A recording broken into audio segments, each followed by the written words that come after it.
आप सभी को मेरा नमस्कार। तो दोस्तों, आज हम आपके लिए इस वीडियो में गणेश जी भगवान की कहानी लेकर आए हैं। तो प्रेम से बोलिए गणेश जी भगवान की जय हो। एक समय की बात है, एक गांव में एक सेठ रहा करता था। वह गणेश जी भगवान का परम भक्त था। भगवान गणेश जी महाराज की भक्ति उसे परिवार से विरासत में मिली थी।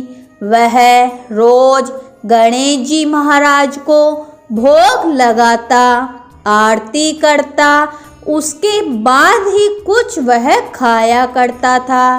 भगवान गणेश जी महाराज की उस पर विशेष कृपा भी थी।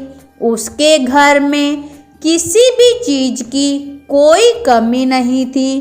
केवल उसकी पत्नी के स्वभाव को छोड़कर उसे भगवान की पूजा पाठ करना पसंद नहीं था।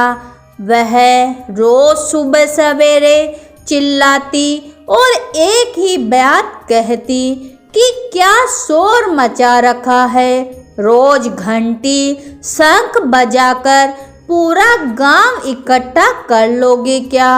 वह अपनी पत्नी को बहुत समझाता, पर वह कहाँ समझने वाली थी। एक दिन सेठ जी को किसी काम से बाहर जाना पड़ा। उसने अपनी पत्नी से बड़े प्रेम भाव से कहा, सुनती हो, मुझे एक दिन के लिए शहर जाना है।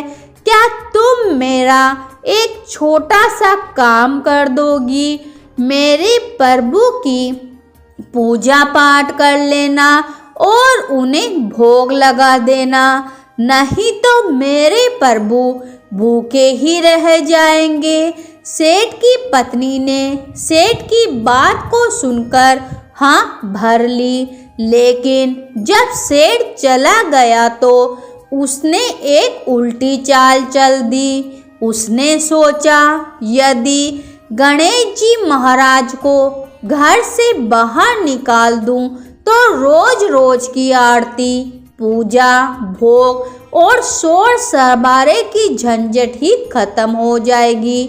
उसने घर के पीछे जाकर एक खड्डा खोदा, उसमें गणेश जी भगवान की मूर्ति को दबा दिया और घर में वापस आकर बैठ गई। सेठ जब घर वापस आया तो उसने मंदिर में गणेश जी भगवान की मूर्ति को नहीं देखा। वह दौड़ा दौड़ा अपनी पत्नी के पास आया और कहने लगा, सुनती हो, मेरे गणेश जी भगवान कहाँ है। वह मंदिर में नहीं है। सेठ की पत्नी बोलती है कि मुझे तो पता ही नहीं, मैंने तो कल रात को धूप, आरती और भोग लगाकर पर्दा कर दिया था। सेठ पागलों की तरह गणेश जी भगवान को पूरे घर में ढूंढने लगा। उसे मन ही मन पता था कि यह काम उसी की पत्नी का है। उसको ही मेरी पूजा पाठ पसंद नहीं थी। उसने अपनी पत्नी को बोला, यदि मेरे गणेश जी महाराज नहीं मिले तो मैं खाना पीना सब कुछ छोड़ दूंगा। उसकी पत्नी को लगा, एक दो दिन नाटक करेंगे, उसके बाद सब ठीक हो जाएगा। सेठ को रोते बिलखते 7 दिन हो गए। अपनी पत्नी से बोला, मुझे पता है तुम्हें ही मेरी पूजा पाठ करना पसंद नहीं था। मेरे गणेश जी भगवान की मूर्ति को तुमने ही कहीं छिपाया है। यदि मुझे मेरे गणेश जी महाराज नहीं मिले तो मैं कुएं में कूदकर अपनी जान दे दूंगा। अगर उसकी पत्नी मुंह खोलती है तो उसको पूरा झूठ पकड़ा जाता है। इसलिए वह बोली, आप मुझ पर क्यों शक कर रहे हो? मुझे सच में नहीं पता। यदि इतनी प्यारी थी तो मैं नई मूर्ति लेकर आती हूँ, पर सेठ को वही मूर्ति चाहिए थी। फिर वहाँ का शोर शराबा सुनकर गांव के लोग इकट्ठा होने लगे।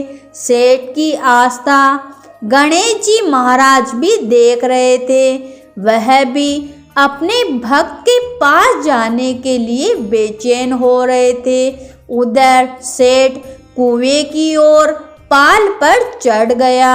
उसकी पत्नी भागी भागी गणेश जी महाराज की मूर्ति खड्डे से निकालने लगी, पर खड्डे में गणेश जी महाराज की मूर्ति नहीं थी, क्योंकि गणेश जी महाराज अपनी प्रतिमा स्वयं निकाल लिए थे। गणेश जी भगवान एक बालक का रूप लेकर आए और अपनी मूर्ति निकालकर सेठ के पास पहुँचे और बोले कि काका, यही आपकी मूर्ति है क्या? आप इसे ही ढूंढ रहे हो क्या?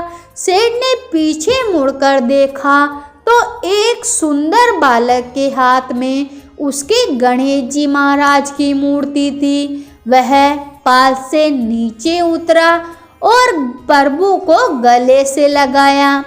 रोते रोते स्नान कर रहा था और भगवान को मंदिर में स्थापित किया। वह बालक उसकी पत्नी की ओर देखकर मुस्कुरा रहा था। सेठ की पत्नी सोच में पड़ गई कि इस मूर्ति का पता इस बालक को कैसे चला। सेठ के साथ उसकी पत्नी भी अंदर चली गई। सेठ ने रोते रोते बड़े भाव से गणेश जी भगवान को स्थापित किया, पूजा पूरी की और उस बालक का खूब धन्यवाद किया। बालक, जो कि स्वयं भगवान थे, वो बोले, काका, क्या मुझे भोग नहीं लगाओगे? सेठ दौड़ा दौड़ा गया और भोग लेकर आया। जैसे ही भोग लेकर आया तो उसने देखा बालक तो अदृश्य हो गया और तेज प्रकाश गणेश जी भगवान की प्रतिमा से उदित हो रहा था। सेठ की पत्नी को अपनी भूल का पश्चाताप होने लगा।